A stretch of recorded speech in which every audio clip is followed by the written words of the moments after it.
이 이야기는 제가 정말 많이 드렸어요. 예. 이런 시기가 돌아올 때마다 제가 유튜브에 이 영상을 올렸던 것 같아요. 근데 지금 이제 2024년 이제 2학기가 시작돼 가지고 한 달 정도가 흘러간 이 시점. 보통 보면 이제 뭐 예비 발표, 뭐 프로포절부터 시작해 가지고 좀 빠른 대학원들은 본심이 어 이제 일정이 나오기 시작하고 막 학생들 가슴이 두근두근두근 하고 또 교수님들은 매 눈으로 지도 또는 심사를 하고 막 이러신단 말이에요. 자, 이때 우리가 어떻게 대비를 해야 되나, 뭘 준비해야 되나, 뭐 이제 이런 거 가지고 고민을 많이 할 때입니다. 그러다 보니까 이 시기만 되면 저도 고달파요. 엄청나게 질문이 들어옵니다. 그 질문이 이제 어떤 식으로 들어오냐면, 저 같은 경우에는 이제 제가 직접 제 연락처, 카톡, 메일을 다 공개해 놓은 상태이기 때문에 정말 수단과 방법을 가리지 않고 질문을 하시는 것 같아요. 그러다 보니까 이 연구를 뭐 하다 보면 저도 충분히 이제 이해는 가는데 막 새벽까지 하고 이런 분들 계시거든요. 그러면 이제 뭔가 새벽에 막 연구를 하다가 페이퍼 작업을 하다가 막 풀리지 않고 스트레스 받고 이러면은 솔직히 잠이 안 와. 예. 잠이 안 오는데 이 부분을 해결을 해야 내가 그 다음 단계로 넘어가든가 뭐 자든가 할 텐데 해결이 안 되니까 막 지푸라기라도 잡는 심정으로 저한테 이제 뭐 메일을 보낸다든가 문자를 보낸다든가 카톡을 한다든가 뭐 전화하기는 좀 어렵겠고 한단 말이에요. 그럼 이제 한참 골아 떨어져 있는 저는 막 새벽에 갑자기 막 카톡 울리고 막 난리가 납니다. 문자 오고 이렇게 되면. 그러니까 이제 논문 쓰시는 분들과 함께 정서적으로나 신체적으로 아니 내가 내 논문 쓰는 것도 아닌데 같이 고달픈 시기가 이제 도래되는 거죠. 그러다 보니까 저도 나름대로 이제 그게 좀 스트레스긴 합니다. 그래서 항상 부탁을 드리죠. 제발 한 번에 몰아서 좀 메일로 좀 질문을 좀 해달라. 그리고 너무 길게 문장을 쓰지 말아달라. 그거는 교수님도 마찬가지고 저도 마찬가지고 그거 제가 어떻게 다 읽냐. 그리고 한두 사람이 아닌데 이제 그렇게 이제 부탁 사정을 합니다. 이게 계속 반복되는 것 같아요. 근데 뭐 이렇게 한편으로는 이해도 되고 한편으로는 내가 힘드니까 막 스트레스도 받고 막 이렇게 하기는 하는데 뭐 그걸 떠나서 지금 오늘 하고 싶은 말은 그게 아니고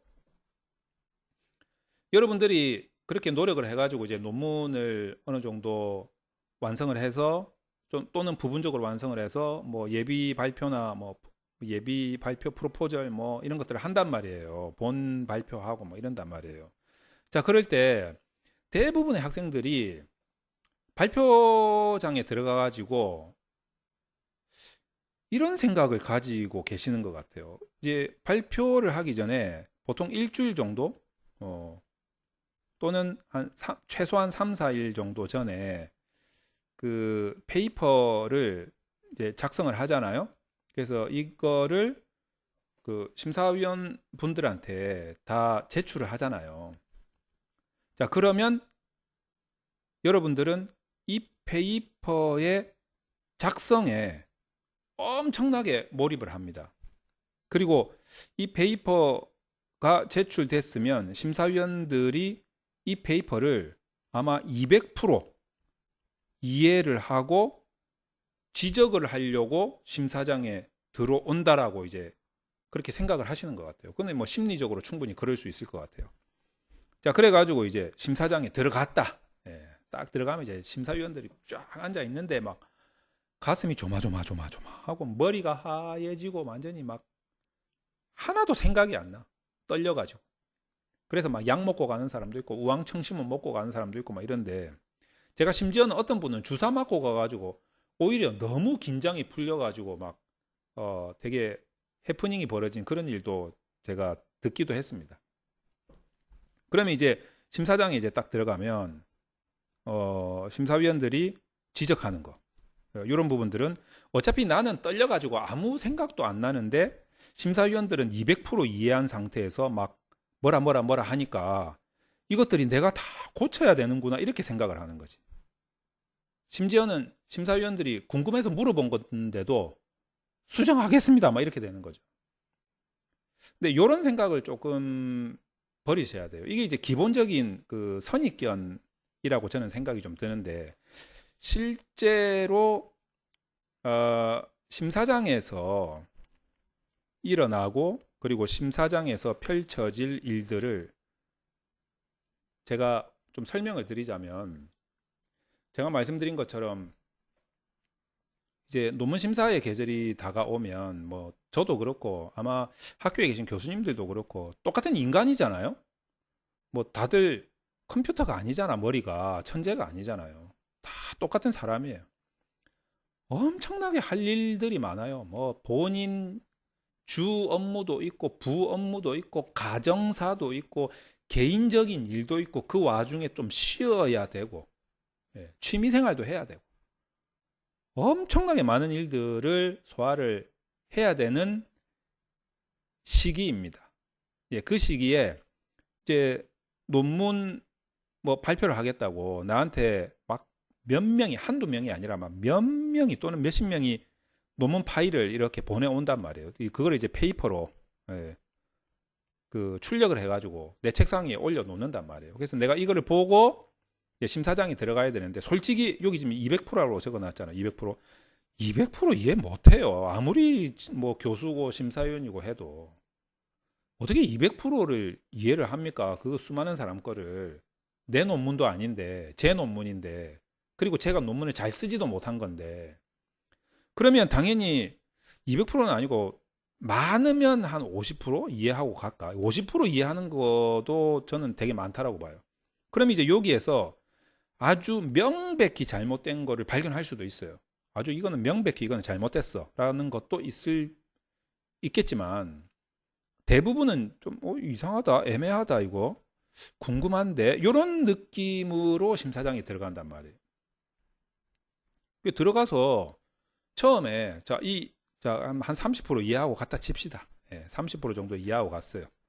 내가 만약에 200%를 이해하고 간 상황이라면 심사장 딱 들어가자마자 바로 지적할 거 아니에요. 바로 이거 잘못됐고, 이거 잘못됐고, 요거 고치고, 요렇게 해라. 딱 나올 거 아니에요. 근데 그게 안 되고 반의 반도 이해를 못한 상태에서 들어갔기 때문에 뭐라고 하냐면, 발표하는 사람한테 설명해봐라 이렇게 하죠. 그러니까 설명을 들어봐야 이 30% 이해도가 한 5, 60%로 높아질 수가 있어요. 이해도가. 그래야 정확한 질문이나 정확한 지적을 할 수가 있는 거죠. 그래서 이 설명이 되게 중요하다라는 겁니다. 그러니까 논문은 무조건 발표장에 가가지고 설명을 잘해야 돼요. 설명을 제일 처음 하잖아요. 심사위원의 이해도를 높여야 돼요. 그럼 이 설명을 보통 뭐 시간을 예를 들어서 20분을 준다, 15분을 준다 라고 한다 하더라도, 여러분, 인간이 속성이 피교육자가 되면, 듣는 사람 입장에 되면, 지 아무리 말빨 좋은 사람이 앞에서 떠들어도 한 20분 되면 졸리지 않겠습니까? 엄청나게 재밌게 떠들면 견딜 수 있을 것 같아요. 근데 이제 보통 이제 저도 뭐 어디서 주워 들은 이야기긴 한데, 뭐 집중력이 발생하는 이제 피교육자 입장에서, 이제 듣는 사람 입장에서 초집중력이 발휘될 수 있는 시간은 보통 한 5분 정도다라는 말을 어디서 제가 주워 들은 적이 있어요. 그래서 제가 그때부터 지금까지 일관되게 하는 말이 뭐냐면, 이 설명하는 이 발표 있잖아요. 발표할 때 이 설명하는 부분, 자기 논문 설명하는 거를 가급적이면 한 5분? 뭐 딱 5분이라고 말씀드리기는 좀 힘들지만 한 뭐 5, 6, 7분 뭐 하여튼 길어도 한 요 사이에는 끝을 내줘야 심사위원들이 이제 집중력이 딱 모아질 수 있는 시간에 내 논문을 이해시킨 거다 이거죠. 시간적으로는 요렇다. 그러면 내용적으로 확실하게 이해를 딱 시키기 위해서는 내용적으로는 어떻게 해야 되겠습니까? 쓸데없는 이야기 안 해야 될 거 아니에요. 부수적인 이야기로만 계속 이야기하면 안 되잖아. 이 논문의 핵심적인, 예, 핵심 맥락을 정확하게 이야기를 해야 되지 않겠냐 이거예요. 그래서 오늘의 하이라이트가 뭐냐면, 논문을 발표를 할 때 설명하는 시간이 앞에 주어진단 말이에요. 이게 뭐 10분이든 15분이든 20분이든 상관없어요. 무조건 설명은 한 5분에서 아주 길어도 한 7, 8분 내에 끝을 내줘야 되지 않겠냐 이거예요. 그리고 내용적으로는 핵심 맥락만 설명해도 5분, 7, 8분 넘어서요. 근데 왜 자꾸 개인적인 이야기 하고 있고, 주관적인 이야기 하고 있고, 부수적인 이야기 하고 있고, 이러고 있냐, 이거지. 자, 그러면 핵심 맥락이 뭔지, 이걸 정확하게 알아야 될 거 아니냐, 이거죠. 이야기했잖아. 왜, 어떻게, 이 연구의 의미가 뭔지, 의의가 뭔지, 요거 딱 세 개 설명하라는 거죠. 그러니까 왜는 주로 서론에다가 연구의 배경, 뭐 필요성 이런 거잖아요. 그러니까 얘는 서론, 어떻게는 3장 연구 방법이잖아요. 연구 방법. 그리고 이제 프로포즈를 한다, 예비 발표를 한다라고 하면 여기까지만 이야기하면 되지. 근데 만약에 완성본을 가지고 발표를 하는 이제 본 심사에서 발표하는 설명 시간이다라고 한다면 결론에 들어가서 의의, 논의를 말하는 거죠. 논의. 이게 어떤 점에서 학술적인 가치, 어떤 점에서 실무적인 가치가 있는가, 이 부분에 대한 논의가 있어야 되겠죠. 요것만 이야기하면 된다는 거예요. 발표는 이렇게 해놓고 예를 들어서 빠진 부분이 있잖아요. 왜 어떻게 이 사이에 이론적 고찰이나 분석 과정, 이 부분이 생략이 돼 있잖아요. 그런 부분은 발표를 하려도 발표할 시간이 안 돼요. 그거 발표하고 있으면 뭐 한 2시간 걸리게. 그러니까 시간이 안 되기 때문에 과감하게 생략을 해줘도 전체적인 핵심 맥락은 설명이 됐기 때문에 굳이 내가 설명 못한 부분에 있어서 궁금증이나 지적사항이 있다면 질문을 통해서 디펜스를 해야 된다는 거죠. 그리고 내가 발표한 부분, 왜 어떻게 의의에 대해서도 궁금한 점이 있으면 질문을 해서 내가 디펜스를 하겠다라는 거죠. 디펜스가 되면은 오케이. 디펜스가 안 되면 어떻게 하라고? 수정하겠습니다. 하지 말라고 한 거잖아요. 왜냐하면 이건 내가 생각해도 명백하게 잘못됐다 라고 하는 거 이외에는 수정하겠습니다 라기보다는 다시 검토하겠습니다. 이렇게 해야 돼요. 명백하게 이거는 확실하게 내가 봐도 잘못된 게 맞다라고 했을 때는 수정하겠습니다라고 하는 게 맞겠지만, 그게 아닌 경우에 아니 연구자가 나인데 내가 주도적으로 하는 거잖아요. 아무리 심사위원이 계급장이 한 3, 4개 차이로 높다 하더라도 내 연구인데 내 마음에 드는 게 우선 아니겠어요? 그러면 내가 인정을 해야 수정을 하는 거지. 옆 사람이 판나라 콩나라 한다고 해서 다 수정해 버리면 그럼 나는 이해 못하고, 나는 내가 썼는데 내가 이 논문의 주인공인데 나는 이걸 왜 수정해야 되는지도 모르고 이러면 안 되잖아요. 그러니까 검토를 해보겠습니다라고 해야 되는 거죠. 자, 그런 전략으로, 물론 이제 이런 과정에서 막 아주 그 비매너적으로 굉장히 소위 말해서 건방지게 뭐 이런 식으로 말을 하거나 태도를 가져서는 안 됩니다. 뭐 그거는 너무 당연지사인 거고. 자, 그렇게 해서 여러분들이 가장 핵심적인 맥락을 짧은 시간에 발표를 하고, 나머지 부분들은 질문을 받는 과정에서 디펜스 할 수 있는 거는 하고, 승복할 거는 승복하고, 그리고 다시 한번 생각해 봐야 돼서 검토할 부분은 검토하겠다라고 해야 돼요. 그리고 또 이런 것도 중요합니다. 저도 뭐 그렇지만 인정할 건 인정도 해야 돼요. 예. 뭐 사람이라는 게 항상 다 옳을 수는 없는 거잖아요. 저도 이제 이런 강의를 이제 영상에 올리다 보면 누군가가 또 이건 좀 잘못된 것 같다라고 하면 제가 납득되지 않는 이상은 저도 다시 생각해요. 근데 이건 명백하게 내가 봐도 이거 잘못된 거네 하면 인정해야 됩니다. 예. 그 인정하는 거는 이제 뭐 별로 부끄러운 건 아니니까. 자, 그런 느낌으로 여러분들이 발표를 준비하시면 아마도 그 심사위원이신 교수님들이 그런 점을 야 저거 싸가지 없네 이렇게 절대 생각 안 할 거다라는 거죠.